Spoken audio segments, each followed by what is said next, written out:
করেছে পাকিস্তান। তবে লাহোর শহর জুড়ে বিস্ফোরণের প্রচণ্ড শব্দ শোনা গেছে বলে জানিয়েছে পাকিস্তানের স্থানীয় বাসিন্দারা। ক্ষেপণাস্ত্র ও ড্রোনের ধ্বংসাবশেষ সংগ্রহ করছে দুই দেশের সেনাবাহিনী।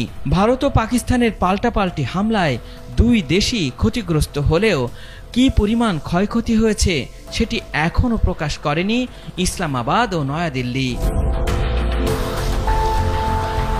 আল ইমরান, এটিএন বাংলা।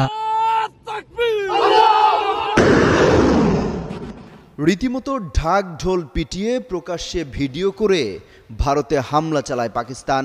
কমপক্ষে 400টি ড্রোন দিয়ে ভারতের অন্তত 36 জায়গায় তাণ্ডব চালায় পাকিস্তানি বাহিনী।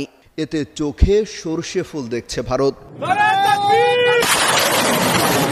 দিল্লির জন্য সবচেয়ে অপমানের বিষয় হলো খোদ ভারতের প্রধানমন্ত্রী নরেন্দ্র মোদীর নিজ শহর গুজরাটও বাদ যায়নি পাকিস্তানের এই প্রতিশোধের আগুন থেকে। 1971 সালের যুদ্ধের পর এই প্রথম গুজরাটে পাকিস্তান আঘাত এনেছে বলে দাবি করেছে ইসলামাবাদ। ভারতীয় সংবাদ মাধ্যম আউটলুক বিজনেসের প্রতিবেদনে বলা হয়েছে, যমুনা ইলেকট্রনিক্স ঈদে ডাবল খুশি অফার সিজন 3, যে কোনো পণ্য কিনলেই পাচ্ছেন নিশ্চিত ঈদ উপহার। টানা দ্বিতীয় রাতেও ভারতের অভ্যন্তরে ড্রোন হামলার চেষ্টা চালিয়েছে পাকিস্তান।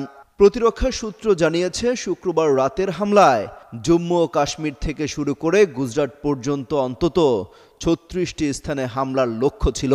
লক্ষ্যবস্তুগুলোর মধ্যে বিমানবন্দর ও বিমান ঘাঁটির মতো গুরুত্বপূর্ণ স্থাপনাও ছিল। এ নিয়ে শনিবার ভোরে নিজের ফেসবুক পোস্টে পাকিস্তানি বিশেষজ্ঞ আব্বাস লেখেন, জায়নবাদী কল্পনার অনুপ্রেরণায় ভারত যে নতুন বাস্তবতা চাপিয়ে দিতে চেয়েছিল তা পাকিস্তান প্রত্যাখ্যান করেছে। তিনি বলেন, ভারত একাধিকবার আন্তর্জাতিক সীমানা লঙ্ঘন করে পাকিস্তানের বেসামরিক এলাকায় ড্রোন ও ব্যালিস্টিক মিসাইল নিক্ষেপ করেছিল। আজ সকালে পাকিস্তানের প্রতিক্রিয়ায় নতুন করে অপারেশন চালায়। আব্বাসের দাবি, এই অভিযানে পাকিস্তানি বিমান ভারতের গভীরে ঢুকে সামরিক স্থাপনায় আঘাত এনেছে, যার মধ্যে রয়েছে উধমপুর, দিল্লি ও গুজরাট।